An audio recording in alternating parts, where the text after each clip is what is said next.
നമസ്കാരം, ലൂസ് ടോക്കിലേക്ക് സ്വാഗതം. നമസ്കാരം. നമ്മളൊരു ചെയ്ത ഒരു വാർത്ത, അതായത് കഴിഞ്ഞ ദിവസം ചെയ്തതാണ്.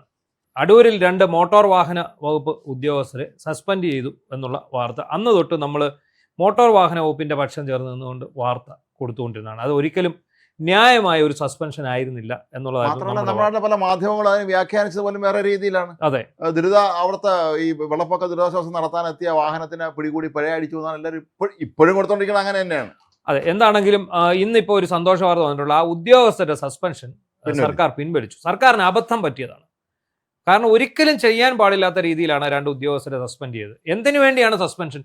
എന്ത് അടിസ്ഥാനമാക്കിയാണ് സസ്പെൻഷൻ? ഏതെങ്കിലും സോഷ്യൽ മീഡിയയിൽ വരുന്ന 2 പോസ്റ്റുകൾ കണ്ടിട്ട് ഉടൻ ഒരാളെ സസ്പെൻഡ് ചെയ്യുക എന്ന് പറഞ്ഞാൽ അത് വല്ലാത്ത ഒരു അവസ്ഥ തന്നെയാണ്. അല്ലെ, സോഷ്യൽ മീഡിയ മാത്രം ഡിപ്പെൻഡ് ചെയ്ത് അവിടെ എന്ത് പറയുന്നു എന്നുള്ള മാത്രം നോക്കിക്കൊണ്ടാണ് ഈ ഭരണം നടത്താൻ പോകുന്നതെങ്കിൽ വളരെ ബുദ്ധിമുട്ടിലായി പോയവർ. അതുപോലെ ആറന്മുള MLA അബിൻ വർക്കിക്ക് ഇക്കാര്യത്തിൽ വീഴ്ച സംഭവിച്ചിട്ടുണ്ട്. ഈ വാർത്ത കേട്ടപാടെ അദ്ദേഹമാണ് മന്ത്രിയെ വിളിച്ചു പറഞ്ഞു ഉടൻ തന്നെ ഇയാളെ സസ്പെൻഡ് ചെയ്യിക്കുന്നത്. ഈ 2 പേരെ സസ്പെൻഡ് ചെയ്യിക്കുന്നത് ആറന്മുള MLAയുടെ നിർദ്ദേശത്തെ തുടർന്നാണ്. എന്താണ് അവിടെ ശരിക്കും സംഭവിച്ചത്?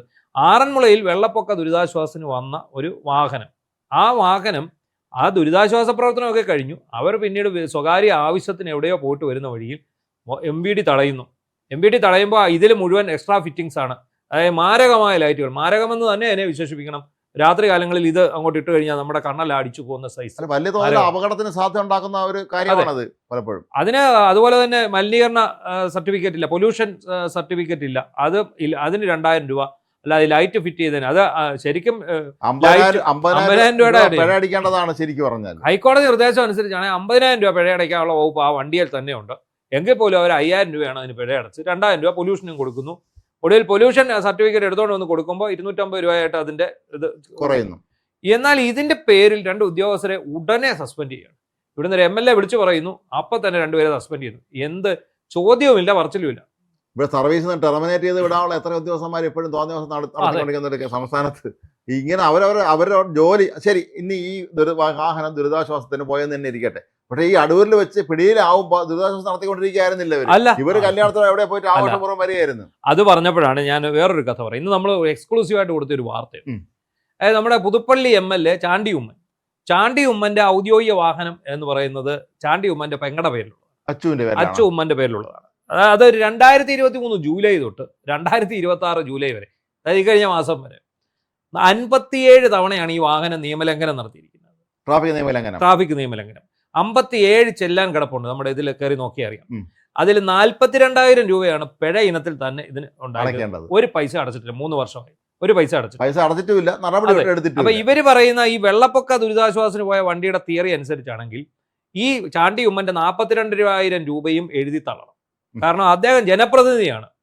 ഈ ജനപ്രതിനിധി അദ്ദേഹത്തിന്റെ ജനങ്ങൾക്ക് വേണ്ടിയുള്ള ഓട്ടത്തിനിടയിലാണ് ഇത് വന്നിരിക്കുന്നത്, അല്ലെ?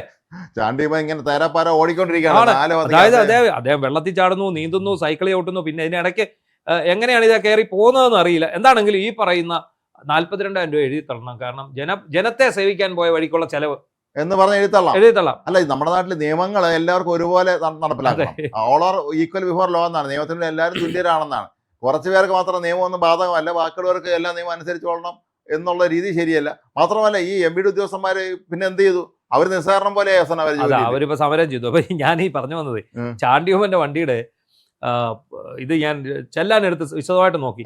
43 സീറ്റ് ബെൽറ്റ് ഇടാത്തതില്ല. അതായത് ചാണ്ടി ഉമ്മൻ ഇട്ടിട്ടില്ല. ഫ്രണ്ട് സീറ്റിൽ അദ്ദേഹം ഇരിപ്പുണ്ട്, അദ്ദേഹം സീറ്റ് ബെൽറ്റ് ഇട്ടിട്ടില്ല. 43 അങ്ങനത്തതാണ്. 43 × 500. ജനപ്രതിനിധിക്ക് പോലും സീറ്റ് ബെൽറ്റ് വിശ്വാസം അത് ഇടുന്നില്ല. കാരണം ഇദ്ദേഹം തിരക്കുള്ള മനുഷ്യനാണ്. ചെന്ന് ചാടി ഇറങ്ങുന്ന ഉടനെ സീറ്റ് ബെൽറ്റ് ഊരുന്നതൊക്കെ വലിയ പണിയാണ്. അപ്പൊ എന്തായാലും പൊതുജനത്തെ സേവിക്കാൻ പോയതാണല്ലോ. അപ്പൊ അതുകൊണ്ട് അദ്ദേഹത്തെ ഒഴിവാക്കണം. എന്തായാലും MVD ഉദ്യോഗസ്ഥർ അഡമന്റായിട്ടൊരു സ്റ്റാൻഡ് എടുത്തു. ഞങ്ങൾ ജോലി ചെയ്യും, പിഴ സ്വീകരിക്കില്ല എന്നൊരു അഡമന്റ് സ്റ്റാൻഡ് എടുത്തതോടെ എന്ത് സംഭവിച്ചു? ഇന്നിപ്പോൾ വൈകിട്ട് അവരുടെ സസ്പെൻഷൻ പിൻവലിച്ചു. ഈ 2 ഉദ്യോഗസ്ഥരുടെ സസ്പെൻഷൻ പിൻവലിച്ചു. പക്ഷേ അവിടെയും സർക്കാർ മുഖം രക്ഷിക്കാൻ ഒരു ശ്രമം നടത്തിയിട്ടുണ്ട്. അവരെ 2 പേരെ സ്ഥലം ട്രാൻസ്ഫർ ചെയ്തിട്ടുണ്ട്. എന്ത് വകുപ്പ് തല നടപടിയാണെന്നാണ്. ഇവർ കോടതിയെ സമീപിച്ചു കഴിഞ്ഞാൽ സർക്കാർ അവിടെ ചെന്ന് നിന്ന് വിയർക്കും. കാരണം ഹൈക്കോടതിയാണ് ഉത്തരവിട്ടിരിക്കുന്നത്. ഇതുപോലെയുള്ള എക്സ്ട്രാ ഫിറ്റിങ്ങുകൾ ഒരു മാർഗനിർദ്ദേശങ്ങൾ കൃത്യമായി പാലിച്ചവരാണ് ഉദ്യോഗസ്ഥന്മാര്. അതായത് ആ ഓർഡർ എനിക്കൊരു MVD ഉദ്യോഗസ്ഥൻ അയച്ചു തന്നു. Justice Anil K. നരേന്ദ്രനും മുരളീകൃഷ്ണൻ എന്ന് പറയുന്ന 2 ഹൈക്കോടതി ജഡ്ജിമാരെ ഡിവിഷൻ ബെഞ്ച് സൊമോട്ടോ എടുത്ത കേസാണ്. അതായത് ഹൈക്കോടതി സ്വമേധയെ എടുത്തിരിക്കുകയാണ്. എവിടെ നിന്നാണെന്ന് അറിയാമോ? സോഷ്യൽ മീഡിയയിൽ നിന്ന് എടുത്തിരിക്കുന്ന ചിത്രങ്ങളാണ് അവർ നിരത്തിയിരിക്കുന്നത്. ഓരോ ഇൻസ്റ്റാഗ്രാം അക്കൗണ്ടിലും ഓരോരുത്തരും അവരവരുടെ വണ്ടിയിൽ കാണിച്ചു വെച്ചിരിക്കുന്ന ആൾട്ടർനേഷൻ ഓരോന്നായിട്ട് എടുത്ത് കാണിച്ചിട്ട്, അതായത് തീ തുപ്പുന്ന കാർ, അതുകൊണ്ടല്ലോ തീ തുപ്പുന്ന കാർ. അപ്പൊ ഇന്നാളിൽ ഇതുപോലെ തീ തുപ്പുന്ന കാർ പിടിച്ചെടുത്ത് ഓർക്കുന്നുണ്ടോ? ഈ തീ തുപ്പുന്ന കാറിന്റെ പുറകെ മോട്ടോർ വെഹിക്കിൾ ഡിപ്പാർട്ട്മെന്റ് എത്രത്തോളം നടന്നു. ഇത് പോകുന്ന വഴിക്ക് ഇത് തീ തുപ്പുകയാണ്. അതുപോലെ ഈ താർ ജീപ്പുകൾ, അതിന്റെ എല്ലാം ഈ ഗ്ലാസിന്റെ മേളിൽ, അതായത് ഫ്രണ്ട് മിറർ, പിന്നെ ഫ്രണ്ട് ഗ്ലാസിന്റെ മേളിൽ ഇങ്ങനെ നിരത്തി LED വെച്ചിരിക്കുകയാണ്. എന്നിട്ട് ഇതേ നിന്നാണ് പ്രകാശം പോകുന്നത്. ഇത് ഓർത്തോണം, ഈ ജീപ്പിന്റെ മുകളിൽ 2 ബൾബ് വെച്ചിട്ട് 2 തരത്തിൽ, ഒരു ചുമപ്പും ഒരു നീല്. എന്നിട്ട് ഇതേന്ന് ഈ പ്രകാശം ഇങ്ങനെ നേരെ പോകുന്നു. എങ്ങോട്ടാണ്? ഓപ്പോസിറ്റ് വരുന്ന ആളിന്റെ കണ്ണിൽ. നേരത്തെ മുഖ്യമന്ത്രി ഇതിൽ മാറ്റം വരുത്തും, ഇവർക്ക് ചെറുപ്പക്കാർക്ക് കുഴപ്പമില്ലാത്ത രീതിയിലേക്ക് പരിഷ്കാരങ്ങൾ കൊണ്ടുവരുമെന്ന് പറഞ്ഞപ്പോ അതിന് ദുരുപയോഗം ചെയ്യണമെന്ന് മുഖ്യമന്ത്രി പറഞ്ഞിട്ടില്ല. നിയന്ത്രണങ്ങൾ ഏർപ്പെടുത്തും. എനിക്ക് തോന്നിയൊരു സംശയം, ഇത് അതിനു വേണ്ടിയാണോ തോന്നുന്നു ഈ ഉദ്യോഗസ്ഥർക്കെതിരെ ഫൈൻ അടിച്ചത്? കാരണം മോട്ടോർ വാഹന വകുപ്പിലെ നിയമം എന്ന് പറയുന്നത് കേന്ദ്ര ചട്ടമാണ്, 1989. ഈ കേന്ദ്ര ചട്ടം സംസ്ഥാന സർക്കാരിന് ഭേദഗതി ചെയ്യാനോ മാറ്റം വരുത്താനോ കഴിയില്ല. ഗഡ്കരി ഇടയ്ക്ക് പ്രഖ്യാപിച്ചിരുന്നു അക്കാര്യത്തിൽ ഒരു മാറ്റം വരുത്താൻ പറ്റില്ല എന്നുള്ള കാര്യം. അതായത് ഇപ്പൊ ഇവിടെ പൂക്കി മുഖ്യമന്ത്രി പറഞ്ഞു ജൻസികൾക്ക് വണ്ടി ഓൾട്ടർ ചെയ്യാൻ ഉള്ള അനുവാദം കൊടുക്കും. അപ്പം ഇദ്ദേഹം അധികാരത്തിൽ ഏറുന്നതിന് മുമ്പ് തന്നെ ചോദ്യം വന്നു കഴിഞ്ഞു. അന്ന് പൂക്കി ചോദ്യം ഇതായിരുന്നല്ലോ, ഈ വണ്ടി കണ്ണിറക്കി കാണിച്ച. അപ്പം അത് അന്നേരം തന്നെ ഇത് വന്നു കഴിഞ്ഞു, ഈ ചോദ്യം വന്നു കഴിഞ്ഞു. അപ്പൊ അദ്ദേഹത്തിന് ഇത് ഇപ്പം മറ്റേ പ്രിയദർശിനി ബസ് കൊടുത്തു, സൗജന്യ യാത്ര കൊടുത്തു. അതുപോലെ ഇത് വാഗ്ദാനങ്ങൾ പാലിക്കാൻ ഇറങ്ങിയതിന്റെ പ്രശ്നമാണോ ഇതെന്നാണ് ഇപ്പൊ നമ്മൾ സംശയിക്കുന്നത്. അപ്പോ അവർ വിചാരിച്ചാണ് എന്തായാലും ഇത് ചട്ടം ഭേദഗതി വരുത്തി നടത്താൻ സാധിക്കില്ല, പിന്നെ എന്താ ചെയ്യാന്ന് ചോദിച്ചാൽ കണ്ണടച്ചേക്കുക. ഈ ഓൾട്ടർ ചെയ്ത വണ്ടി കാതടപ്പിക്കുന്ന ശബ്ദമായിട്ട് പോകുമ്പോൾ തുടരുത്, അവരെ ഒന്നും ചെയ്യരുത്, ഇത് ചെയ്തേക്കാം. ഇപ്പം ഒരുത്തനെ പിടിച്ചില്ല, 2 പേരെ പിടിച്ചില്ല, പിന്നെ അങ്ങനെ വരുമ്പോൾ ഈ നാട് മുഴുവൻ ഫ്ലാഷ് ആകാണ്. ഇനി MVDക്ക് രഹസ്യ നിർദ്ദേശമുണ്ട്, പിടിക്കണ്ട. അതുകൊണ്ട് എല്ലാവരും ഈ ഇത്തരം വണ്ടിയും കൊണ്ട് ഇറങ്ങിയാൽ നമുക്ക് റോഡിൽ കൂടെ പോകും. ചില വണ്ടിക്കാരുണ്ട് കീഴിലോട്ട് കൊണ്ടുവച്ചിട്ട് ഈ ബൈക്കേ പോകുന്ന ഒരൊറ്റ റേസിംഗ് ആണ്, നമ്മുടെ ചെവി അടിച്ചു. അല്ല, ഈ MVD ഉദ്യോഗസ്ഥന്മാർ ഇതിന് കണ്ടില്ലെന്ന് ഭാവിക്കണമെങ്കിൽ നമ്മളെ റോഡുകളിൽ ഇപ്പൊ തന്നെ നമുക്കറിയാം ഒരു ദിവസം എത്ര പേരാണ് മരിച്ചു വീഴുന്നത് എന്നുള്ളത്. അതിൽ വലിയ തോതിൽ ഈ ലൈറ്റ് വലിയൊരു പ്രധാന പങ്ക് വഹിക്കുന്നുണ്ട്. പല കാർ അപകടങ്ങളും ടൂ വീലർ അപകടങ്ങളും എല്ലാം പിന്നിൽ ഈ ലൈറ്റ് ആയിരുന്നു. കഴിഞ്ഞ ദിവസം ഈ കണ്ണൂർ ഭാഗത്ത് എവിടെയോ 5 പേര് മരിച്ചു, കുടുംബം മൊത്തം മരിച്ചു. എതിരെ വന്ന വാഹനത്തിന്റെ ഇതാണ് ഈ ലൈറ്റ് ആയിരുന്നു, പ്രകാശമാണ്. ആ ലൈറ്റ് എന്ന് പറഞ്ഞാല് അതായത് ഹൈ ഇന്റൻസിറ്റി ബീം എന്ന് പറഞ്ഞിട്ടാണ് ഈ സംഭവം. അപ്പൊ ഇവരുടെ പരിപാടി എന്ന് പറഞ്ഞാൽ ഇവന്മാർ ഇത് ഡിം ഇട്ടിട്ട് പോകത്തുള്ളൂ, പോകുമ്പോൾ അത് നോർമൽ ലൈറ്റാണ്. എന്നിട്ട് ഇവന്മാർ ചെയ്യുന്ന പണി എന്ന് പറഞ്ഞാൽ എതിരെ ഒരു വാഹനം വരുമ്പം ഇവനാപ്പ ഇത് ഓണാക്കും. രാത്രി ഞങ്ങൾ വീട്ടിലേക്ക് രാത്രി ഇവിടെ നിന്ന് പോകുന്നു സംഭവിച്ചിരുന്നത്. എതിരെ വന്ന് അവിടെ നിന്ന് സാധാരണ വെളിച്ചത്തിൽ വന്നവൻ അടുത്തെത്തിയപ്പോൾ താറാണ്, പെട്ടെന്ന് വെളിച്ചം കൂട്ടി. ഈ വെളിച്ചം കൂട്ടി കഴിയുമ്പോൾ എന്ത് പറ്റുമെന്നറിയോ? നമ്മൾ ഈ ഓപ്പോസിറ്റ് വരുന്ന വണ്ടിക്കാരൻ്റെ കണ്ണിനകത്തോട്ട് ഇത് അടിക്കുന്നത്. അടിച്ചു കഴിഞ്ഞാൽ 10 മിനിറ്റ് നേരത്തേക്ക് നമ്മുടെ ആ കണ്ണിൻ്റെ ഒരു ചുറ്റും ഒരു ഇരുട്ട് മാത്രമേ നമുക്കുള്ളൂ. ഇത് പിന്നെ ഒന്ന് റിക്കവറായി പറഞ്ഞാൽ 10 മിനിറ്റ് കഴിയും. എൻ്റെ സുഹൃത്തായിട്ടുള്ള ഒരു മോട്ടോർ വാഹന വകുപ്പ് ഉദ്യോഗസ്ഥൻ പറഞ്ഞു, ഞങ്ങൾ ചെയ്യുന്നത് എന്താണെന്ന് അറിയാമോ എന്ന് ചോദിച്ചു. ഞാൻ പറഞ്ഞു അതെനിക്കറിയില്ല. അതായത് ഇവന്മാർ ഈ മഞ്ഞ ലൈറ്റും ഇതുപോലത്തെ ലൈറ്റും ഇട്ടുകൊണ്ട് വരും. ഇവന് ഈ വണ്ടിയിലല്ലേ പോകുന്നുള്ളൂ, അവൻ ഈ ഓൾട്ടർ ചെയ്ത് ഇവന്റെ വണ്ടിയിലാണ് പോകുന്നത്. എതിരെ വരുന്ന വണ്ടിക്കാരന്റെ ദുരിതം ഇവൻ അറിയത്തില്ല. ഇവൻ ഈ എതിരെ വരുന്നവൻ വരുമ്പോൾ ഇത് അങ്ങോട്ട് ബ്രൈറ്റ് ആക്കിയിട്ട് കൊടുക്കും. അവന്റെ കണ്ണിനകത്തൂടെ ഇത് കയറി അവൻ കണ്ണ് കാണാതെ അപ്പുറത്തെ മതിലെ പോയി ഇടിച്ച് അല്ലെ അപ്പുറത്തെ പറമ്പിൽ പോയി മറിഞ്ഞ് പോവും. അപ്പൊ ഇവർ ചെയ്യുന്ന പണി ഇങ്ങനെ വരുന്നവനെ പിടിച്ച് നിർത്തി വെച്ച് അവനെ ഇങ്ങനെ ഇറക്കിയിട്ട് ആ ഫ്രണ്ടിലോട്ട് കൊണ്ട് നിർത്തിയിട്ട് ഈ ലൈറ്റ് അങ്ങോട്ട് ഇട്ട് കൊടുക്കും കണ്ണിനകത്തോട്ട്. കണ്ടാന്ന് പറയും. അപ്പൊ പറയുന്നുണ്ടെങ്കിൽ അവന്റെ കണ്ണ് കാണത്തില്ല, അടിക്കടാ നീ തന്നെ അടിക്കാൻ പറയും. അവനെ കൊണ്ട് തന്നെ അഴിപ്പിക്കും, ഫൈനും അടിച്ച് കൈ കൊടുക്കും. ഇവന്മാരുടെയൊക്കെ പ്രശ്നം വെച്ചാൽ ഇവന്മാർ വേറെ മറ്റുള്ള മനുഷ്യന്റെ വേദന ആനന്ദിക്കുന്നവന്മാരാണ്. അതാണ് ഇവന്മാരൊക്കെ സൈക്കോകളാണ്. അതാണ് നമ്മൾ പറയേണ്ടത്. അങ്ങനെ തന്നെ ഇതിനെ നമ്മൾ വിശേഷിപ്പിക്കാൻ പറ്റും. ഒന്ന് ആലോചിച്ച് നോക്കിയാൽ, എല്ലാ മനുഷ്യരും നിയമം പാലിച്ച് അവരുടെ വണ്ടിയിലൂടെ ഒരു റോഡിലൂടെ പോകുന്നിടത്ത് ഒരുത്തൻ അവന്റെ വണ്ടിയിലുള്ള ഓൾട്ടർ എല്ലാം ചെയ്ത് ഇവൻ വന്ന് ഇത് അടിക്കുക. ഈ അടിക്കുന്നതിന്റെ പുറകെ എന്തോ സംഭവിക്കുന്നത്? ഇവനിത് അടിച്ചിട്ട് പോയാൽ മതി. ഇപ്പൊ നിങ്ങൾ പറഞ്ഞ പോലെ തന്നെ ഇന്നലെ രാത്രിയിൽ ഞാനൊരു 8:30 കഴിഞ്ഞിട്ടാണ് ഞാൻ വീട്ടിലായിരുന്നു. അവിടെ നിന്ന് ഇങ്ങോട്ട് വരും രാത്രി.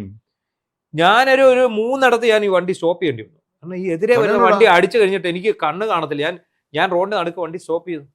അത് അത്ര ഭീകരമായ ഒരു അവസ്ഥയാണ്. അപ്പൊ ഇങ്ങനെയുള്ള വണ്ടികള് വീണ്ടും ഇതുപോലത്തെ ലൈറ്റുകൾ ഫിറ്റ് ചെയ്യാൻ പ്രോത്സാഹിപ്പിക്കുന്ന തരത്തിലാണ് സർക്കാർ MVD ഉദ്യോഗസ്ഥന്മാരെ. ഇത്തരം ആളുകളുടെ ആഘോഷ ദിവസമായിരിക്കും കഴിഞ്ഞ ദിവസം. ഞങ്ങളെ വണ്ടി തടയാൻ വന്നവനെ പിടികൂടി സസ്പെൻഡ് ചെയ്തു സർക്കാർ എന്ന് പറയുമ്പോൾ അതിലൊക്കെ നമ്മൾ നോക്കണം. നമ്മൾ ഇന്ന് ഈ വിവരങ്ങളൊക്കെ പറഞ്ഞു 1-2 വീഡിയോ ചെയ്തത്. ഇതിന്റെ അടിയിലെല്ലാം വന്ന് ന്യൂജൻസ് നമ്മളെ തെറി വിളിക്കുന്നുണ്ട്. നീയൊക്കെ ഏതടാ, എവിടെ നിന്ന് വരുന്നടാ എന്നൊക്കെയാണ് ചോദിക്കുന്നത്. കാരണം ഇവരെ സംബന്ധിച്ചിടത്തോളം ഇവർക്ക് വണ്ടി മോഡിഫൈ ചെയ്യുക. അപ്പം ഈ ഹൈ ബീം ലൈറ്റ് ഉണ്ടല്ലോ, ഈ തീവ്രതയേറിയ പ്രകാശമുള്ള ലൈറ്റ്, ഇത് യഥാർത്ഥത്തിൽ ഈ വണ്ടിയിൽ വരുന്നതല്ല. ഈ വണ്ടിയിൽ വരാത്തതൊക്കെ എക്സ്ട്രാ ഫിറ്റിംഗ് ആയിട്ട് കണക്കാക്കി അതിനെല്ലാം പിഴ അടയ്ക്കാനാണ് ഹൈക്കോടതി പറഞ്ഞിരിക്കുന്നത്. ഇവന്മാരിത് ചെയ്യുന്നത് ഈ ഹെഡ്ലൈറ്റ് അങ്ങ് മാറ്റിയിട്ട് ഒരു 35,000-40,000 രൂപ ചിലവ് വരും ഈ ഹെഡ്ലൈറ്റ് വേറെ വെക്കാനായിട്ട്. എന്നിട്ട് ആ തീവ്രതയേറിയ പ്രകാശമുള്ള ഹെഡ്ലൈറ്റ് എടുത്ത് വെച്ചിട്ട് ഇവന്മാർ ഇത് ഡിം ഇട്ട് ഓടിക്കും. നമ്മളെ കാണുമ്പോൾ ഇത് പൊട്ടി. ഇപ്പൊ ഇതിന് ഇന്നോവയ്ക്ക് തന്നെ ഇതുപോലെ ഹെഡ്ലൈറ്റ് മാറ്റി കൊടുക്കുന്ന ഒരു സ്ഥാപനം കുന്നിക്കോട് എന്ന് പറയുന്ന സ്ഥലത്തുണ്ട്, പത്തനാപുരത്തിനടുത്ത് കുന്നിക്കോട്. അവിടെ ഇത് മാത്രമാണ് ചെയ്തു കൊടുക്കുന്നത്. ഇന്നോവയുടെ നിലവിലുള്ള ലൈറ്റ് അങ്ങ് മാറ്റും, എന്നിട്ട് ഇത് കയറ്റി വെക്കും. നമ്മളൊന്ന് ആലോചിച്ചോണം, നമ്മൾ ഇതിലെ ഒരു ഭൂരിഭാഗം ആൾക്കാരും ഈ വാഹനങ്ങൾ യാതൊരു എക്സ്ട്രാ ഫിറ്റിങ്ങും ഇല്ലാതെ കമ്പനിയിൽ നിന്ന് കിട്ടിയ അതേ പരുവത്തിൽ വണ്ടി ഓടിച്ചു പോകുന്ന ആൾക്കാരാണ്. അവരുടെ ഇടയിലേക്കാണ് ഈ കൂടിയ തീവ്രതയേറിയ ലൈറ്റും മേടിച്ചു വെച്ച് കുറേ എണ്ണം ഇറങ്ങിയിട്ട് നേരെ നമ്മുടെ കണ്ണിലോട്ട് ഇത് അടിച്ചു വിടുക. അല്ല, ചിലപ്പോൾ എതിരെ വരുന്ന ലോറിക്കാരൻ ചിലപ്പം അവന്റെ കണ്ണ് കണ്ടോടാതെ കൊണ്ട് ഇടിച്ചു തരുന്ന ഈ വണ്ടി തന്നെ ആയിരിക്കും. അതായിരിക്കും അങ്ങനെയും സംഭവിച്ചുകൂടാ. ഇതില് ഇത്തരം വസ്തുക്കൾ ഉപയോഗിക്കുന്ന 80% സ്വന്തം വരുമാനമുള്ളവരല്ല. അച്ഛനമ്മയും പിഴിഞ്ഞ് ജീവിക്കുന്നവന്മാർ. അച്ഛനമ്മ പൈസ കൊടുക്കും, രാവിലെ ഒന്ന് പൈസ ചോദിക്കുമ്പോൾ ഈ ശല്യം ഒഴിഞ്ഞ് പോട്ടെന്ന് കരുതി പൈസ കൊടുത്തു വിടും. പിന്നെ ഇവന്മാർ മരിക്കുമ്പോൾ മാത്രമാണ് ആലോചിക്കുന്നത് വീട്ടുകാർ, വാഹനാപകടത്തിൽ മരിക്കുമ്പോൾ എന്താണ് സംഭവിച്ചതെന്നുള്ളത്. അപ്പൊ അതിനകത്ത് പിന്നെ ഈ സസ്പെൻഷൻ ഉണ്ടല്ലോ, ഈ ഉദ്യോഗസ്ഥ സസ്പെൻഷൻ, യാതൊരു നടപടിക്രമവും പാലിച്ചിട്ട്. അതാണ് അവർ കോടതി പോയിരുന്നെങ്കിൽ ഇതിനേക്കാൾ വരെ മെനക്കെടായെന്ന് മനസ്സിലായിട്ടായിരിക്കും ഇത് പിൻവലിച്ചിട്ടുള്ളത്. കോടതി പോയാൽ എന്താണ്, അതായത് ഫോൺ വിളിച്ചു പറയുന്നു ഇവന്മാര് അതാണ് ഏറ്റവും വ്യാജ നെറേറ്റീവ്. പ്രളയ ദുരിതാശ്വാസത്തിന് വന്ന വണ്ടിക്ക് ഇപ്പോഴും നടന്ന ചാനലുകൾ എഴുതി കാണിക്കുന്നത് ഇപ്പോഴും അങ്ങനെയാണ്. സസ്പെൻഷൻ എന്ത് പ്രളയ ദുരിതാശ്വാസം വന്നു പിൻവലിച്ചു എന്ന വാർത്തയിലും പറയുന്നത് പ്രളയ ദുരിതാശ്വാസത്തിനെത്തിയ വാഹനം തടഞ്ഞു എന്നുള്ളതിന്റെ പേരിലാണ്. പ്രളയ ദുരിതാശ്വാസത്തിന് അവിടെ വന്നു, അവിടെ പോലും ഇത് അനുവദനീയമല്ല. ഇത് വെള്ളത്തിൽ ഇറങ്ങുന്നതിനകത്ത് ഈ മഞ്ഞലൈറ്റ് വെച്ചോണ്ട് പോകേണ്ട കാര്യം എന്താണ്? ഇതെന്താ ഈ വെള്ളത്തെ അതിജീവിക്കും? എന്ത് കാര്യമാണത്? ഇതൊക്കെ ആഡംബര വസ്തുക്കൾ മറ്റുള്ളവരെ ബുദ്ധിമുട്ടിക്കാൻ വേണ്ടി ചെയ്തിരിക്കുന്ന സംഗതികളാണ്. എന്നിട്ട് ഇത് വ്യാജ നറേറ്റീവ് സൃഷ്ടിക്കുന്നു. എന്നിട്ട് ഇവരുടെ പൈസ യൂത്ത് കോൺഗ്രസ്സുകാർ അടയ്ക്കുന്നു. സർക്കാരിലൊക്കെ അവർ പിഴ അടയ്ക്കാതിരിക്കാൻ പറ്റത്തില്ല. പിഴ അടച്ചിട്ട് എന്താണ് ചെയ്യുന്നത്? അടച്ചിട്ട് നേരെ ഫോൺ എടുത്ത് വിളിക്കുകയാണ് മന്ത്രിയെ, ഉടൻ സസ്പെൻഡ് ചെയ്ത് ഓട്ടം തന്നെ ആളെ സസ്പെൻഡ് ചെയ്ത്. എന്നിട്ട് മുഖ്യമന്ത്രി വരെ പറയാണ് ഇത്തരക്കാരെ വെച്ച് ഉറപ്പിക്കില്ല. ഇത്തരക്കാരെ വെച്ച് ഉറപ്പിച്ചില്ല നിങ്ങളുടെ മന്ത്രിസഭ പോലും നിലനിൽക്കില്ല. എന്തൊരു വൃത്തികെട്ട പരിപാടിയായി പറയുന്നത്, എന്തൊരു വൃത്തികെട്ട കാര്യമാണ് നിങ്ങൾ പറയുന്നത്. അല്ല, അങ്ങനെ ഇവരെ ആരെയും അങ്ങനെ പേടിച്ച് ഒരു കാര്യം ചെയ്യാതിരിക്കരുത് സർക്കാർ. അത് അപകടമാവും. അതാണ് ഈ സോഷ്യൽ മീഡിയയിൽ വല്ലതും വരുന്നെന്ന് പറഞ്ഞിട്ട് അത് ആരോ പടച്ചു വിട്ടാണ്. അതുപോലെ അർജുൻ ആയെങ്കിൽ വെടിവെക്കുമെന്നും പറഞ്ഞ് ഒരു വാർത്ത പറഞ്ഞില്ല. ആരെങ്കിലും പറഞ്ഞാണോ? പോലീസ് അറിഞ്ഞിട്ടില്ല, ആഭ്യന്തരമന്ത്രി അറിഞ്ഞിട്ടില്ല, തൃശ്ശൂർ കമ്മീഷണർ അറിഞ്ഞില്ല. ഏതോ ഒരുത്തൻ അവന്റെ ഭാവന എന്നൊരു സാധനം അടിച്ചങ്ങ് വിട്ടു. അത് ഇവിടെ ഭയങ്കര വിഷയമാണ്. ചില ചാനലുകളെ സംബന്ധിച്ചിടത്തോളം ഒരു ഉച്ചയാകുമ്പോഴേ ആലോചിച്ചു തുടങ്ങി, ഇതൊന്നും ഇല്ലല്ലോ, എന്തെങ്കിലും ഒന്ന് വേണമല്ലോ, ശരി എന്നാ ഇങ്ങനെ ഒന്നിരുന്നോട്ടെ. പിന്നെ അതായി മറ്റുള്ളവർ ഏറ്റുപിടിക്കുകയും ചെയ്യും. അപ്പോഴത് സ്വാഭാവികമായി. എന്തായാലും ഇന്ന് ഈ 2 ഉദ്യോഗസ്ഥരെ സസ്പെൻഷൻ പിൻവലിച്ചത് മറുനാടൻ മലയാളിക്ക് വലിയ ആവേശമുണ്ട്, അഭിമാനമുണ്ട്, സന്തോഷമുണ്ട്. കാരണം എന്താണെന്ന് ചോദിച്ചാൽ നിരപരാധികളായ 2 പേരെയാണ് സസ്പെൻഡ് ചെയ്തത്. അത് ഒരിക്കലും അനുവദിച്ചു കൊടുക്കാൻ പാടില്ല. ഈ നാട്ടിൽ റോഡിൽ നിരത്തിൽ ആളുകൾ പിടഞ്ഞു മരിക്കും ഇത്തരക്കാർ കാരണം. ഈ വാഹനാപകടങ്ങൾ ഉണ്ടാക്കുന്നതിൽ ഏറെയും എതിരെന്ന് വരുന്ന വണ്ടിയുടെ ഹൈബീം. മാത്രമല്ല, ഇത്തരം വണ്ടിയിൽ ഓടിക്കുന്നവന്മാർക്കുണ്ട് ഈ സമൂഹത്തിനോ സ്വന്തം വീട്ടുകാർക്കോ ഒരു 5 പൈസയും പ്രയോജനമില്ലാത്ത ഒരു അവസ്ഥയാണ് ഉള്ളത്.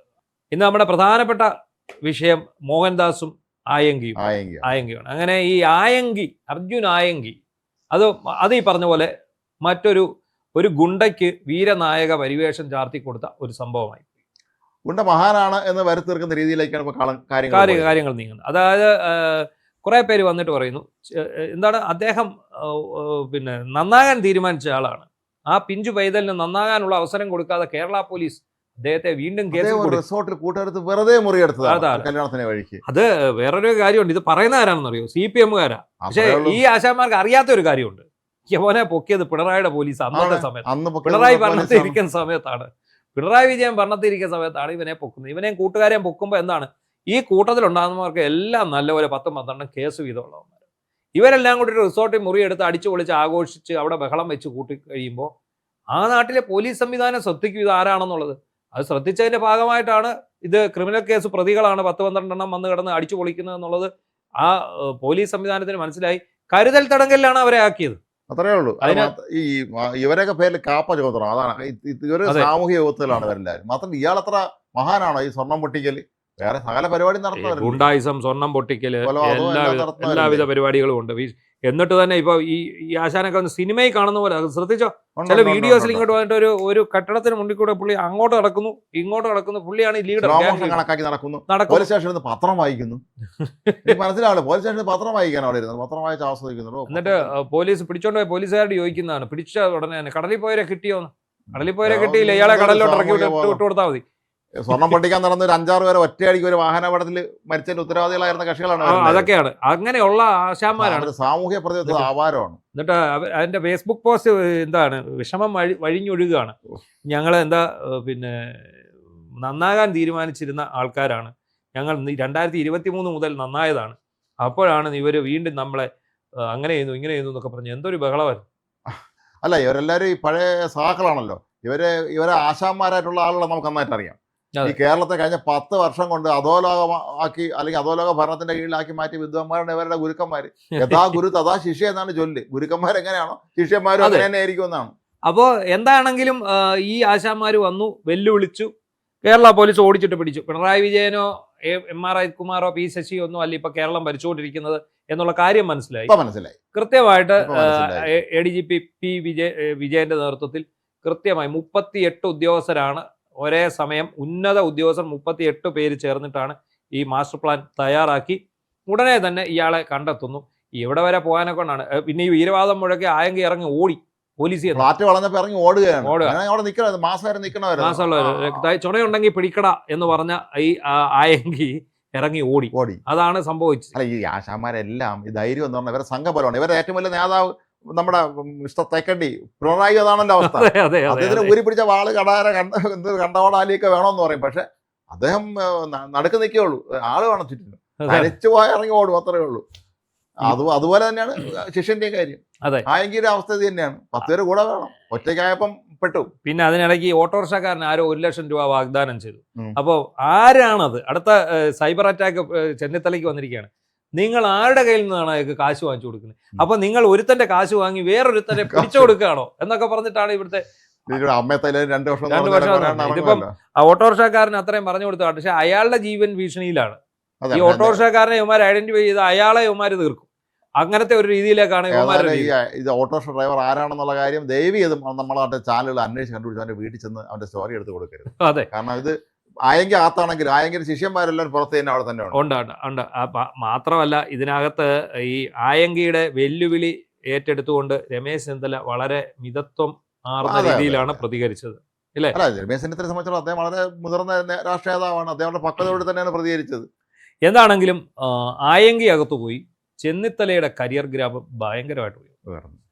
അത് ആയങ്കി പോയ പുറകെ ബാലൻസിങ്ങിന്റെ പേരിൽ ഈ പറഞ്ഞ TG മോഹൻദാസിനെയും കൂടെ അറസ്റ്റ് ചെയ്ത് അകത്തിട്ടിട്ടുണ്ട്. അദ്ദേഹത്തിന് ജാമ്യം കിട്ടുമായിരിക്കും. നമ്മളിപ്പോ ഇന്നിപ്പോ ഈ ലൂസ് സ്റ്റോക്ക് ഷൂട്ട് ചെയ്യുന്ന സമയം വരെ കോടതിയിൽ വാദം നടക്കുന്നതേ ഉള്ളൂ. അദ്ദേഹത്തിന് ജാമ്യം കിട്ടാനാണ് സാധ്യത. ജാമ്യമില്ലാ വകുപ്പുണ്ടെങ്കിൽ പോലും മൊത്തത്തിൽ എല്ലാ കുറ്റകൃത്യങ്ങളും 3 വർഷം വരെ തടവ് ലഭിക്കാവുന്ന ശിക്ഷയായതുകൊണ്ട് ഇത് കിട്ടും എന്ന് കരുതുന്നു. പക്ഷേ ജഡ്ജിയുടെ ഇതുപോലെ എന്തായാലും ആയങ്കയെ പിടിച്ച പുറകെ ഇവിടുത്തെ കമ്മികള് അതിന് ബാലൻസ് ചെയ്യാൻ വേണ്ടി ഒരു ചോദ്യവുമായിട്ട് രംഗത്ത് വന്നു. 10 ദിവസമായല്ലോ, എന്തുകൊണ്ട് TG മോഹൻദാസിനെ പിടിക്കും? കേസെടുത്തിട്ട് 10 ദിവസമായാലും എന്തുകൊണ്ട് പിടിക്കുന്നില്ല എന്നുള്ള ഒരു ചോദ്യവുമായിട്ട്. TG മോഹൻദാസ് ഒളിവിൽ പോയിട്ടില്ല. TG മോഹൻദാസ് ഒളിച്ചു പോയിട്ടില്ല. അദ്ദേഹത്തിന്റെ വീട്ടിൽ തന്നെ ഇരിക്കുന്നുണ്ടായിരുന്നു. അദ്ദേഹത്തിന്റെ വീട്ടിൽ ഇരിക്കുന്നു. പിന്നെ അയാൾക്ക് നല്ല പ്രായമുള്ള ഒരു പോലീസ് എത്തി പറഞ്ഞു ഓടിയതുമില്ല. അതെ, അത് മാത്രമല്ല നമ്മൾ ഇതിനകത്ത് ചർച്ച ചെയ്യേണ്ട ഒരു വിഷയം, ഇപ്പം TG മോഹൻദാസിനെ ഞങ്ങൾ ന്യായീകരിക്കുന്നു എന്ന് നിങ്ങൾ പറഞ്ഞേക്കാം. പക്ഷേ നമ്മൾ ചോദിക്കുന്ന ചോദ്യം, ഞാൻ മുഖ്യമന്ത്രി ആയാൽ അല്ലെങ്കിൽ ഞാൻ പ്രധാനമന്ത്രി ആയാൽ, പണ്ട് നമുക്ക് പരീക്ഷയ്ക്ക് എഴുതാൻ വരുമായിരുന്നു, 200 വാക്കിൽ കവിയാതെ ഉപന്യസിക്കുക, ഞാൻ പ്രധാനമന്ത്രി ആയാൽ, അത്രേ അതും അദ്ദേഹം പറഞ്ഞിട്ടുള്ളൂ. ഞാൻ പ്രധാനമന്ത്രി ആയിരുന്നെങ്കിൽ ഇവന്മാരെ എല്ലാം വെടിവെച്ച് തകർത്തേനെ. ഞാൻ പ്രധാനമന്ത്രി അല്ലല്ലോ. ആണെങ്കിൽ ചെയ്യുന്നതാണ്. ഞാൻ ഈ സമീപ ഭാവിയിൽ എങ്ങും പ്രധാനമന്ത്രി ആകാനുള്ള സാധ്യതയും ഇല്ല. ഇനി ഞാൻ പ്രധാനമന്ത്രിയായിട്ട് ഇരിക്കുന്ന സമയത്താണ് ഇത് പറയുന്നതെങ്കിൽ ഓക്കെ. കാരണം ഇത് ഒരാൾ അയാളുടെ ഭാവനയിൽ പറയുന്നു, ഞാൻ പ്രധാനമന്ത്രി ആയാൽ ഞാൻ എല്ലാവരെയും വെടിവെക്കും, ചാവുന്നവനെ എടുത്ത് മോർച്ചറിയിലിടും, പരിക്കേൽക്കുന്നവരെ കൊണ്ട് ചികിത്സിക്കും, അത്രയേ ഉള്ളൂ. പിന്നെ അവിടുത്തെ സ്ത്രീകൾ ബലാത്സംഗം ചെയ്യപ്പെടാൻ ആഗ്രഹിക്കുന്നു എന്ന് പറഞ്ഞു എന്നാണ് അദ്ദേഹം പറയുന്നത്. പറഞ്ഞെങ്കിൽ അത് ശരിയല്ല. പക്ഷെ അവിടെയും പ്രശ്നമുള്ളത് അത് ഒരു സ്ത്രീ പേരെടുത്ത് പറയുന്നില്ല. പിന്നെ സ്ത്രീ സമൂഹത്തിനെതിരായിട്ടുള്ള ഒരു പ്രസ്താവന മാത്രമാണ് അതിൽ ആ പറഞ്ഞ ഒരു പ്രസ്താവനയിൽ മാത്രമാണ് നിലവിൽ ഒരു വിഷയമായിട്ട് വന്നിട്ടുള്ളത്. അതും ജാമ്യം കിട്ടാവുന്ന വകുപ്പാണ്. ഇവിടെ ഏഷ്യാനെറ്റിലെ സിന്ധു സൂര്യകുമാറിനെ കുറിച്ചൊക്കെ മൂൻ ജഡ്ജി സുദീപ് എന്ന് പറഞ്ഞ ഒരുത്തനുണ്ടായിരുന്നു, ഒരു സാമൂഹിക വിരുദ്ധൻ. ആ സാമൂഹിക വിരുദ്ധൻ ഏഷ്യാനെറ്റിലെ സിന്ധു സൂര്യകുമാറിനെതിരെ എഴുതിയതുമായിട്ടുള്ള സാധനം ആത്മാഭിമാനമുള്ള ആ ഒരു പെണ്ണിനും കേട്ടുകൊണ്ട് നിൽക്കാൻ സാധിക്കാത്ത തരത്തിലുള്ള തെറിയാണ്. ആ തെറി എഴുതിയവനെ ന്യായീകരിച്ച അന്തം കമ്പനികളുള്ള നാടാണ്. അല്ല, അത് അവരെ നമ്മളെ പിന്നെ സാംസ്കാരിക നായകർ നല്ല വിളിക്കണം, സാംസ്കാരിക ആയങ്കികൾ എന്ന് വിളിക്കേണ്ടത്. അതെ, സാംസ്കാരിക ആയങ്കികളാണ് ഇവിടെ ഉള്ളത് കൂടുതൽ. കാരണം അന്തസ്സുള്ള സാംസ്കാരിക നായകന്മാർ കുറവ്. മാത്രമല്ല ഈ സാംസ്കാരിക ആയങ്കികൾ ചെയ്യുന്ന ദ്രോഹം എന്നറിയാമോ? നമ്മൾ വിചാരിക്കും പോലെയല്ല. ഇവർ പ്രസ്ഥാനം നടത്തി വഴിയെത്തിക്കാനോ പോകണമെന്നല്ലേ തോന്നിയ അവസ്ഥന്. ഇവര് കഴിഞ്ഞ 10 വർഷമായി അധികാര സ്ഥാനങ്ങൾ കയറിപ്പറ്റി പൈസ മുടിപ്പിക്കുന്നുണ്ടായിരുന്നു. അതെ, ഞാൻ ഇന്നോവ ക്രിസ്റ്റയിലെ യാത്ര ചെയ്യുള്ളൂ എന്ന് പറഞ്ഞ് വിലം പിടിച്ച് ഇന്നോവ ക്രിസ്റ്റ ചോദിച്ചു വാങ്ങിച്ച സംസ്കാര നായക പോലും ഉണ്ട്. നമ്മുടെ ഈ നിയമസഭയില് സഭാ ടിവിയിലൊക്കെ ഈ ജേർണലിസം എന്താണെന്ന് അറിയാൻ വയ്യാത്ത സാംസ്കാരിക നായികമാർ വരെ ഉണ്ടെന്ന് പറയുന്നു. അതിനെക്കുറിച്ച് നമ്മൾ ഞാൻ അന്വേഷിച്ചുകൊണ്ടിരിക്കുകയാണ്. ഇതിനകത്ത് ഇത് ജേർണലിസം എന്താണ്, ഇത് എന്താണ് ടി വി, എന്താണ് നടപടിക്രമങ്ങൾ. ഒരിടത്ത് സാംസ്കാരിക നായകനോ നിങ്ങളായി കഴിഞ്ഞാൽ നിങ്ങൾ അവർ പറഞ്ഞ ഈ വൃത്തികൾ മുഴുവൻ അംഗീകരിക്കാൻ തയ്യാറാണെങ്കിൽ നിങ്ങൾക്ക് എന്തും കിട്ടും. അല്ല, അന്ന് സിന്ധു സൂര്യകുമാറിന് എന്താണ് പ്രശ്നം ഉണ്ടായത്? സിന്ധുവിനെതിരെ ഇയാൾ വളരെ മോശമായ ഭാഷയിൽ പ്രതികരിക്കുന്നു. അപ്പൊ സിന്ധു അത് കേൾക്കാൻ ബാധ്യസ്ഥയാണെന്ന് പറഞ്ഞവരാണ് ഇവിടുത്തെ കമ്മികൾ. കാരണം അവർ പിണറായി വിജയനെതിരെ വാർത്തയടിക്കുന്നു, അവർ കോടിയേരി ബാലകൃഷ്ണനെതിരെ വാർത്ത പറയുന്നു, അവർ ഇവിടുത്തെ ഇന്നാട്ടിലെ CPM-നെതിരെ വാർത്ത പറയുന്നു. ആ സ്ഥിതിക്ക് നിങ്ങൾ ഈ ഇത് കേൾക്കാൻ നിർബന്ധരാണ്. ഇപ്പൊ കഴിഞ്ഞ ദിവസം ഒരു കമ്പനി പോസ്റ്റ് ഇട്ടില്ലയോ, ഒറ്റ ഒരുത്തന് ഒന്നും കൊടുക്കരുത്,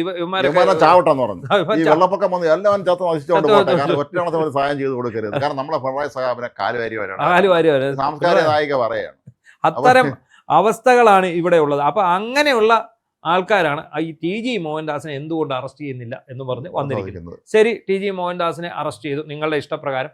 ചെന്നിത്തലയ്ക്ക് ഒരു ബാലൻസിങ് വേണമായിരുന്നു, അദ്ദേഹം ഉടനെ TG മോഹൻദാസിനെ അറസ്റ്റ് ചെയ്തു. മാത്രമല്ല ഇവരാരും തന്നെ മണിയാസന്റെ മറ്റേ പണി എന്താണെന്നതിനെ കുറിച്ച് ഇനി വിശദീകരിച്ചിട്ടില്ല. മണിയാസൻ എന്ത് പറഞ്ഞത് മറ്റേ പണിയാണെന്നാണ് പറയുന്നത്. ആ മറ്റേ പണി എന്താണെന്ന് സാംസ്കാരിക നായകന്മാർക്ക് അറിയായിരിക്കാം, പക്ഷെ അവരെ കുറിച്ച് പ്രതികരിച്ചിട്ടില്ല. ഇല്ല. അപ്പൊ ഇത്തരം ഇരട്ടത്താപ്പുകളുടെ ലോകത്താണ് ഈ സോഷ്യൽ മീഡിയയുടെ ഇൻഫ്ലുവൻസിൽ മോഹൻദാസിനെ അറസ്റ്റ് ചെയ്തു.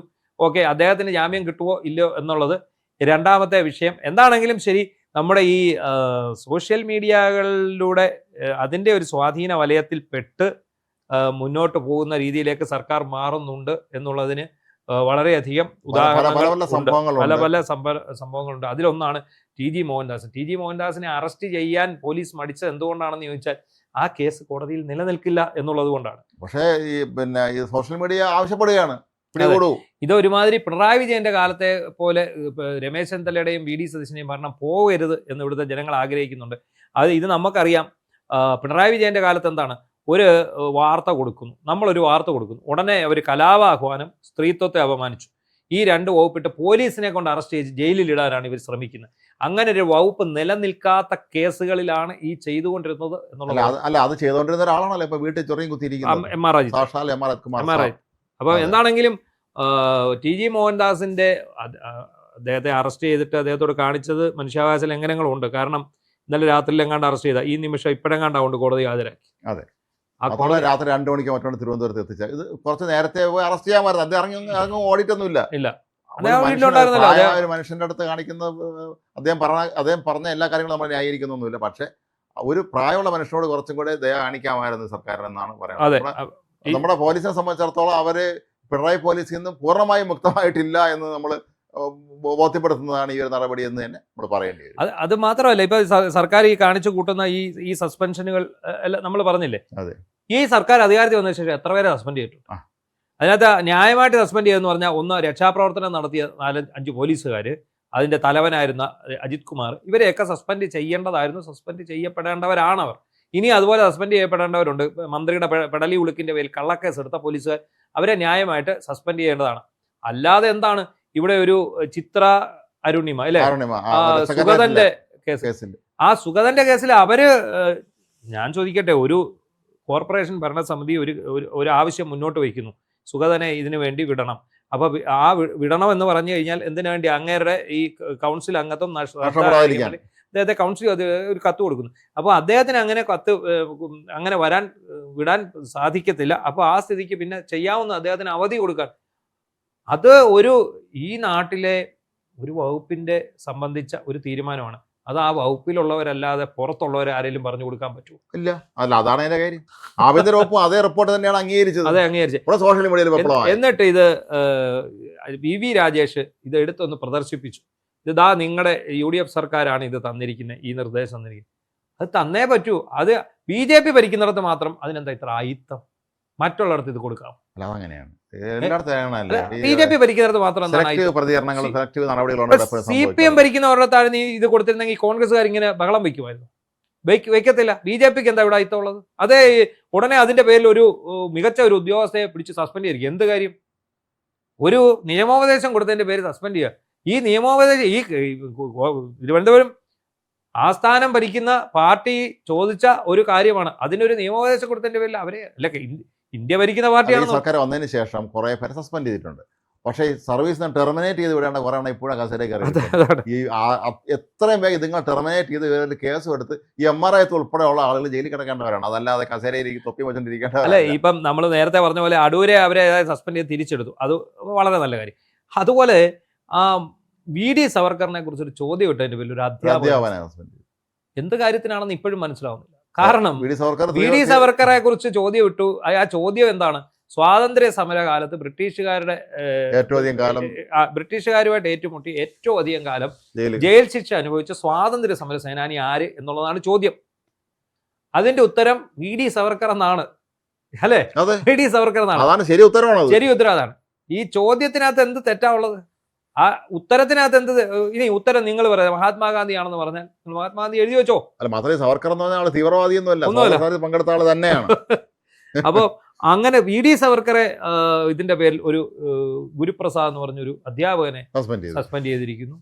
ഇങ്ങനെ ഈ ഒരു എല്ലാത്തിനും ഒറ്റ മൂല്യം എന്ന് പറഞ്ഞ സസ്പെൻഷൻ ആണ് എന്ന് ദയവായി കരുതാതിരിക്കുക. പിണറായി വിജയന്റെ കാലത്ത് ഇത് എന്താണ് ചെയ്തുകൊണ്ടിരുന്നത്? ഇത് തന്നെയാണ് ചെയ്തുകൊണ്ടിരുന്നത്. അത്രേ ഉള്ളൂ. ആ ഒരു നയം ഈ UDF സർക്കാർ മാറ്റേണ്ടതായിട്ടിരിക്കുന്നു. ഇതൊന്നും ഉള്ള ഒരു സംഭവമല്ല. ഈ പറഞ്ഞ ഉദ്യോഗസ്ഥരൊക്കെ ട്രിബ്യൂണലിനെയോ കോടതിയോ സമീപിച്ചു കഴിഞ്ഞാൽ ഇതിനെല്ലാം ഇവർക്ക് അനുകൂലമായിട്ട് വരും. മാത്രമല്ല, ഇന്നിപ്പോ ഈ 2 MVD ഉദ്യോഗസ്ഥന്മാരെ തിരിച്ചെടുത്തില്ലായിരുന്നെങ്കിൽ അവരുടെ സംഘടന ഹൈക്കോടതി പോയിരുന്നെങ്കിൽ സർക്കാരിന്റെ തൊലി ഒരിച്ചേനേം കോടതി. കാരണം കോടതി നിർദ്ദേശപ്രകാരമാണ് ഇപ്പൊ കോടതി പറഞ്ഞ കാര്യങ്ങൾ അവർ അനുസരിച്ചത്. ഇവിടെ പറ്റിയ പോലെ ഇരുന്നേനും തോട്ടണ്ടി ഇറക്കുമതി കേസിലെ പ്രതികളെ പ്രോസിക്യൂട്ട് ചെയ്യാൻ അനുമതി കൊടുക്കാതെ ഉരുണ്ട് കളിച്ചപ്പോൾ എന്താണോ സർക്കാരിന് സംഭവിച്ചത്, 2 സർക്കാരുകൾക്ക് സംഭവിച്ചത് അത് തന്നെ ഉണ്ടാകുമായിരുന്നു. അതാണ് സംഭവിക്കുന്നത്. കശുവണ്ടി സംഘങ്ങൾ ഹൈക്കോടതി ഡിവിഷൻ ബെഞ്ചിനെ സമീപിച്ചു തോന്നുന്നു. അതാണ്. അപ്പൊ എന്തായാലും നമ്മൾ ഈ പ്രത്യേകം പരാമർശിക്കേണ്ട ഒരാൾ നമ്മുടെ രമേശ് ചെന്നിത്തല തന്നെയാണ്. രമേശ് ചെന്നിത്തല മിന്നിത്തിളങ്ങുകയാണ്. കാരണം അദ്ദേഹം വളരെ സ്ലോയിലാണ് തുടങ്ങിയത്. പക്ഷെ ഇപ്പോൾ അദ്ദേഹം വളരെയധികം ഇപ്പം സതീശനെ പോലും കവച്ചു വെക്കുന്ന അവസ്ഥയിലേക്ക് ഏറ്റവും മികച്ച മന്ത്രിയാണ് എന്ന് അദ്ദേഹം സ്വയം തെളിയിച്ചുകൊണ്ടിരിക്കുക തന്നെയാണ്. അതെ, അതിന് വഴിമരുന്നിട്ടത് സത്യത്തിൽ ആയങ്കി കൂടെ. ഈ ആയങ്കി വന്ന് വെല്ലുവിളിച്ചപ്പോൾ നാട്ടുകാർ മൊത്തം ആഗ്രഹിച്ചു ഇവനെ തൂക്കി അകത്തിട്ടിരുന്നെങ്കിൽ, ആ കൃത്യസമയത്ത് തൂക്കി അകത്തിട്ടു. അതോടെ രമേശിന്റെ ഗ്ലാമർ കൂടി ഈ കരിയർ ഗ്രാഫ് അങ്ങോട്ട് ഇവന്മാരെല്ലാം പേടിത്തൊണ്ടന്മാരാണ് അടിസ്ഥാനപരമായി. അവരെല്ലാം എപ്പോഴും സംഘബലം, അവരെ കുറെ പേര് ഒരുമിച്ച് ചേരുമ്പോൾ ഉള്ള ധൈര്യം മാത്രമേ ഉള്ളൂ. അത് പിണറായി കണ്ണൂരിലത്തെ ഈ ഇത്തരം CPM നേതാക്കന്മാരുടെ എല്ലാവരും പ്രശ്നമാണ്. ഒറ്റയ്ക്ക് ഇറങ്ങി അവർ പേടിത്തൊണ്ടന്മാർ. എല്ലാവരും കൂടെ നിൽക്കുമ്പോൾ ഞാൻ ധീരനാണ്, ഞാൻ പരാക്രമിയാണ്, ഞാൻ ഭയങ്കര സംഭവമാണ്, ഞാൻ 3 ചക്ക ഇന്നലെ മുള്ളോടെ കഴിച്ചാണെന്നൊക്കെ പറയും. പക്ഷേ യഥാർത്ഥത്തിൽ സാഹചര്യം വരുമ്പോൾ ഇറങ്ങി ഓടുന്നവരാണ് ഇവരെല്ലാവരും. എന്തിനാണ് പിണറായി വിജയൻ ദുരന്തം അന്വേഷിക്കാൻ പോയിട്ട് ഇറങ്ങി ഓടി ഓട്ടം നമ്മൾ കണ്ടു. ചെരുപ്പ് പോലും എറിഞ്ഞിട്ടാണ് ഓടിയത്. കടകംപള്ളിയുടെ കാറിൽ കയറി ഓടി രക്ഷപ്പെടുകയാണ് ചെയ്തത്. അറിയപ്പെടുന്ന കേരളത്തിലെ ഏറ്റവും പ്രശസ്തമായ ഓട്ടമാണ്. അപ്പൊ സതീശൻ അവിടെ ചെല്ലുന്ന സമയത്ത് ഇതുപോലെ ഓടുമെന്നാണ് ഇവർ വിചാരിച്ചത്. അദ്ദേഹം ഓടിയൊന്നുമില്ല. അദ്ദേഹം വീടുകളിലെല്ലാം പോയി എല്ലാവരെയും ആശ്വസിപ്പിച്ച് പോരുകയും ചെയ്തിട്ടുണ്ട്. ഈ രമേശ് ചെന്നിത്തലയിലേക്ക് തന്നെ നമുക്ക് വരാം. അദ്ദേഹത്തിന്റെ തുടക്കം ഓപ്പറേഷൻ തൂഫാൻ, അദ്ദേഹം പക്ഷെ ആഭ്യന്തരമന്ത്രി ആകുന്നതിന് മുമ്പ് തുടങ്ങിയതായിരുന്നു. ഇതിന്റെ പേര് കഴിഞ്ഞ പ്രതിപക്ഷത്തിരിക്കുന്ന സമയത്ത് തന്നെ അദ്ദേഹം കൂട്ടയോട്ടവും മറ്റു പരിപാടിയെല്ലാം ഇതിന്റെ പേരിൽ സംഘടിപ്പിച്ചതാണ് ഈ ലഹരി മാഫിയക്കെതിരെ. ഈ ലഹരി മാഫിയയുടെ ചിറകരിഞ്ഞതോടെ CPM-നാണ് ഏറ്റവും വലിയ സാമ്പത്തിക സ്ഥിതി പോലും, പാർട്ടിയുടെ സാമ്പത്തിക അവസ്ഥയെ പോലും ഗുരുതരമായി ബാധിക്കും. നേതാക്കന്മാരുടെ അവസ്ഥയെ ബാധിക്കുന്ന രീതിയിൽ ഇത് മാറുന്നുണ്ട്. ഇടയ്ക്ക് പിന്നെ രമേശിന്റെ ഗ്രാഫ് ഒന്ന് താഴ്ന്നിരുന്നു, അദ്ദേഹത്തിന്റെ ഇമേജിന് കോട്ടം വന്നിരുന്നു. അത് എന്താണെന്ന് ചോദിച്ചാൽ MR അജിത് കുമാറിനെതിരെ നടപടിയെടുക്കാൻ മാധ്യമങ്ങൾ തയ്യാറാകാതെ ചോദിക്കുമ്പോൾ അദ്ദേഹം ഒഴിഞ്ഞു മാറുന്നതാണ് കണ്ടത്. എനിക്ക് തോന്നുന്നു ഒരുപാട് സമ്മർദ്ദങ്ങൾ അതിന്റെ മേലെ ഉണ്ടായിരുന്നിരിക്കാം. എന്തായാലും പക്ഷേ സസ്പെൻഡ് ചെയ്തപ്പോൾ ഉചിതമായ രീതിയിൽ തന്നെയാണ് അത് ചെയ്തത്. ഹിമാലയ് കുമാറിന്റെ അയാൾ CIT പിന്നീട് അപ്പീൽ കൊണ്ടുപോയിട്ട് ഒന്നും നടന്നില്ല, കൃത്യമായി കേസ് നടത്തി എന്നുള്ളത് ഉറപ്പാണ്. അപ്പൊ ഈ തൂഫാൻ ഒരു വൻ വിജയമായിരുന്നു. ഈ തൂഫാൻ ഒരു വൻ വിജയമായിട്ട് അടുത്തതായിട്ട് ഈ വിജിലൻസിന്റെ ഒരു പരിപാടിയാണ് കൊണ്ടുവന്നത്. അതായത് ഈ കൈക്കൂലിക്കാരായിട്ടുള്ള ഉദ്യോഗസ്ഥരെ പിടിക്കാൻ വേണ്ടിയുള്ള ഒരു പരിപാടി. ഓപ്പറേഷൻ തൂഫാനും ഓപ്പറേഷൻ തണ്ടറും അതുപോലെ ഈ തണ്ടറും ഈ കൈക്കൂലിക്കാരെ പിടിക്കാനുള്ള അതും അതിനുശേഷം ഗുണ്ടകളെ പിടിക്കാൻ ഓപ്പറേഷൻ ഗ്രിൽ എന്ന് പറഞ്ഞിട്ട് ഇവന്മാരെ ഗ്രില്ല് ചെയ്ത് കളയുക എന്നുള്ളതാണ് ലക്ഷ്യം. ആ പേരിൽ ഇറക്കി ഇന്നലെ തന്നെ തൂത്തുവാരിച്ച് ഇപ്പൊ 500 പേരെ കണ്ട് അകത്താക്കി. മാത്രമല്ല രമേശ് ചെന്നിത്തലയ്ക്ക് ഏറ്റവും വലിയ സഹായകരം മാറാൻ സാധ്യതയുള്ളത് P. വിജയനാണ്. ക്രമസമാന ചുമതല ADGP എന്നുള്ളത്. അദ്ദേഹം സത്യസന്ധനും നീതിമാനും കാര്യങ്ങൾ നേരെ ചൊവ്വേ നടക്കണമെന്ന് ആഗ്രഹമുള്ള ഒരാളുമാണ്. മാത്രമല്ല എല്ലാവരോടും സഹപ്രവർത്തകരോടും അല്ലാത്ത സാധനങ്ങളും മാന്യമായി മര്യാദയ്ക്ക് പെരുമാറുന്ന ഒരാളും കൂടിയാണ്. അപ്പൊ അതുകൊണ്ട് തന്നെ അദ്ദേഹം കർശന നിലപാടുകാരനാണ് ഇത്തരം കാര്യങ്ങൾ എന്നുള്ളതും രമേശ് ചെന്നിത്തലയ്ക്ക് ഏറെ സഹായകരമാകും എന്നുള്ള കാര്യം ഉറപ്പാണ്. ഈ പിണറായി വിജയനും P. ശശിയും MR അജിത്കുമാറും ഒക്കെ ചേർന്ന് വരിയുടച്ച് മാറ്റിയ ഒരു സേനയാണ്. എന്ന് പറഞ്ഞാൽ ഗുണ്ടകളെ മേയാൻ വിട്ടു, ഇവരെ പിടിച്ചു കിട്ടി. അതാണ് സംഭവിച്ചത്. പോലീസിനെ ആയിരുന്നു മേയാൻ വിടേണ്ടത്. പോലീസിനെ മേയാൻ വിട്ടു. എവിടോട്ടാണെന്നറിയാമോ? ശത്രുക്കളുടെ വീടുകളിലോട്ട്. അല്ലാതെ ഗുണ്ടകളുടെ വീട്ടിലോട്ട് പോകരുത്. ഗുണ്ടകളുടെയൊക്കെ കൈയും ആർഷോയെ പോലെയുള്ള ഗുണ്ടകളുടെയൊക്കെ മുമ്പിൽ ചെന്ന് മോനെ കത്തി താഴെ ഇടാന്ന് പറഞ്ഞ ഉദ്യോഗസ്ഥരെ വരെ നമ്മൾ കണ്ടിട്ടുണ്ട്. തിരുവനന്തപുരത്ത് പാളയത്ത് ഏരിയ കമ്മിറ്റി ഓഫീസിന് സർക്കാർ മാറിയിട്ട് തൊഴുത് കണ്ടില്ലേ ഉദ്യോഗസ്ഥന്മാർ? ഈ ആക്രമിച്ച പ്രതികളാണ്. എന്തായാലും ഈ ചെന്നിത്തല P. വിജയൻ ഒരു കോംബോ, അവരുടെ ഒരു ഒന്നിച്ചുള്ള ഒരു ഓപ്പറേഷൻ ആയങ്കിയെയും പിടിച്ച് അകത്തിട്ടു, ആയങ്കിയുടെ അനുയായികളെയും പിടിച്ച് അകത്തിട്ടു. ഇനി ആയങ്കിക്ക് സ്തുതി പാടിയ കുറെ കമ്മികളും ഉണ്ട്. ഇവരെ കൂടി പിടിച്ച് അകത്തിടേണ്ടതായിട്ടുണ്ട്. അതിനകത്ത് യാതൊരു ദാക്ഷിണ്യവും ഉണ്ടാകാൻ പാടില്ല. ഇത്തരം ഗുണ്ടകളെ അമർച്ച ചെയ്താൽ തന്നെ ഇവിടുത്തെ പകുതി പ്രശ്നങ്ങൾ കുറയും. ഇവിടുത്തെ ഈ സാമൂഹ്യ വിരുദ്ധ ശല്യം കുറയും. അതുപോലെ തന്നെ ഇവിടുത്തെ ഈ ക്രിമിനൽസും ഈ ലഹരി വിൽപ്പനയും ഇല്ലാതാകും. ഈ ഓപ്പറേഷൻ തൂഫാന് മുമ്പ് തന്നെ നടപ്പാക്കേണ്ടതായിരുന്നു ഈ ഓപ്പറേഷൻ ഗ്രിൽ. അത് എങ്കിൽ ഈ ഗുണ്ടകളെല്ലാം ഒതുങ്ങിയതിന് ഈ തൂഫാന്റെ ആ ഒരു ഇത്രയും പണി എടുക്കേണ്ടി വരത്തില്ലായിരുന്നു. ഇതിന്റെ കച്ചവടക്കാർ പകുതിയും എപ്പോഴേ അകത്ത് പോയത്. അതായിരുന്നു സംഭവിക്കാൻ ഇരുന്നത്. എന്താണെങ്കിലും ഇന്ന് വളരെ ആയങ്കിയുടെ അറസ്റ്റും മോഹൻദാസിന്റെ ജാമ്യം കിട്ടുമോ എന്നുള്ള ചോദ്യവും അതിനൊപ്പം MPDമാരുടെ സമരവും ഒക്കെ ആയിട്ട് സംഭവബഹുലമായ ഒരു ദിവസമായിരുന്നു. അപ്പോൾ നമുക്ക് അടുത്ത ഒരു സബ്ജക്റ്റുമായിട്ട് നാളെ വീണ്ടും കാണാം. നന്ദി, നമസ്കാരം.